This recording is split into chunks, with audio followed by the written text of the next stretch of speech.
Selanjutnya masih dari Depok, keberadaan sejumlah perguruan tinggi di Depok membuat kota Depok berubah menjadi ladang hijau pengusaha kos-kosan.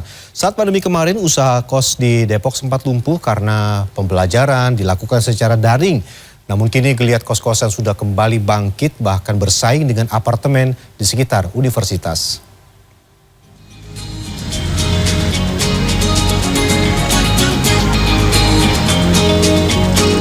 Kota Depok menjadi salah satu kota penyangga dengan kesibukan lalu lintas yang tinggi.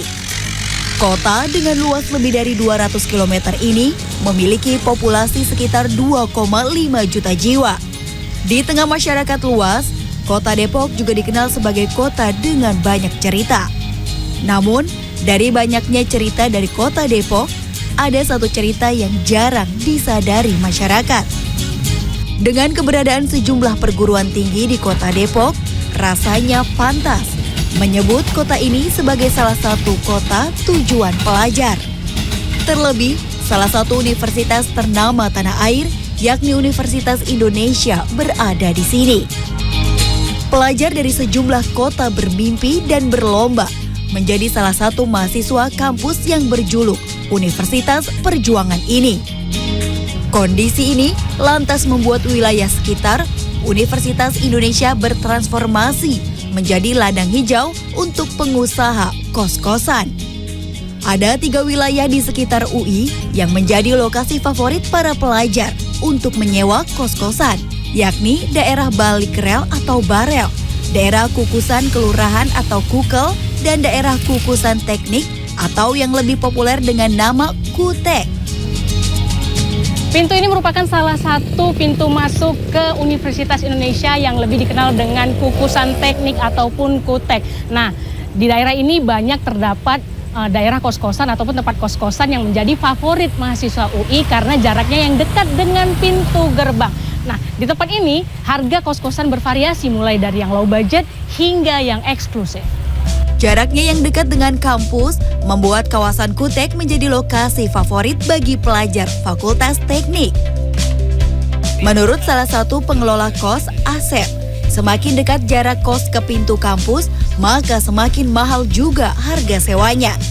Untuk wilayah di sekitaran gerbang, rata-rata kamar kos dibanderol dari harga 1,2 juta hingga sekitar 2 juta rupiah. Selain jarak, fasilitas yang ditawarkan juga mempengaruhi harganya. Untuk range harga kita dari 1,3 sampai 1,4. Jadi yang membedakan itu karena dari tingkatan lantainya aja. Ukuran kamar dan fasilitas semua sama. Untuk 1 juta masih ada ya. Jadi memang untuk harga 1 juta di ke bawah itu biasanya untuk fasilitas kurang lengkap. Ya, mungkin ada yang lengkap juga, teman itu lokasi dari kampus agak jauh.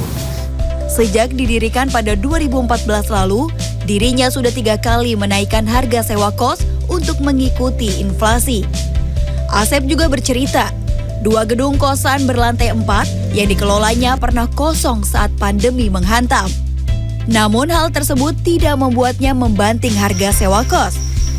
Mahasiswa tingkat pertama Fakultas Teknik ini berdomisili di kawasan BSD Tangerang Selatan. Namun padatnya kegiatan kampus dan organisasi yang diikuti membuat Rafif memilih untuk menyewa kamar kos. Rafif harus merogoh kocek sebesar 1,4 juta rupiah per bulan untuk membayar sewa kosnya. Jumlah itu belum termasuk kebutuhan sehari-hari. Soalnya kalau di kos-kosan Depok sini khususnya itu kayak mungkin yang kayak udah listriknya ditanggung, terus udah free wifi, kamar mandi dalam tuh kayak rata-rata udah 1,5 ke atas gitu. Cuman kos ini kayak masih harganya di bawah itu, jadi kalau menurut saya sih worth it. Kami coba bergeser ke daerah favorit lainnya, mengecek kondisi kos-kosan di daerah populer lain, Barel. Daerah ini menjadi daerah kos favorit bagi mahasiswa dari 3 fakultas, yakni Fakultas Psikologi, Fakultas Hukum, dan FISIP. Selain jarak yang dekat dengan kampus, akses yang dekat ke stasiun KRL juga menjadi poin lebih. Kalau saya sih harus dekat dari kampus, terus juga harus ada kamar mandi dalam, sama kalau bisa ada wifi. Kalau menurut saya lumayan mahal sih. Aku 800.000 per bulan. 800.000 per bulan, itu fasilitasnya apa aja? Itu udah kamar mandi dalam, terus udah ada kasur, lemari, wifi, banyak sih gitu-gitu, tapi nggak AC sendiri. Itu udah murah sih, soalnya teman-temanku tuh kebanyakan pada 1,5, kalau nggak 2, berapa gitu, yang mahal-mahal di adalah 1. Di daerah Barel, pilihannya justru lebih banyak lagi. Selain harga kosan yang bervariasi, tidak sedikit mahasiswa yang memilih tinggal di apartemen. Kan sudah punya sendiri nih, ada biaya-biaya lain yang harus dibayar nggak sih Pak? Biaya listrik sama biaya air sih biasanya. Kira-kira tahu nggak kisarannya aja? Kisaran tuh waktu itu saya lihat sih kayak sekitar 500-an sih. Menurut pengakuan mahasiswa, tingkat keamanan yang tinggi dan fasilitas yang lebih lengkap menjadi alasan memilih apartemen sebagai tempat tinggal. Meskipun mereka harus mengeluarkan biaya hingga 3,5 juta rupiah per bulan. Jika berpatokan pada pengakuan sejumlah mahasiswa tadi, mahal atau tidaknya hunian kos kembali lagi pada referensi pribadi. Jika Anda memiliki kos yang sedikit, maka Anda harus siap menerima fasilitas kosan yang pas-pasan. Namun jika Anda memiliki budget yang lebih dan menginginkan fasilitas kosan yang lebih nyaman untuk Anda harus siap-siap untuk merogoh kocek lebih. Suci Bancin, Muhammad Wahyu di Depok, Jawa Barat.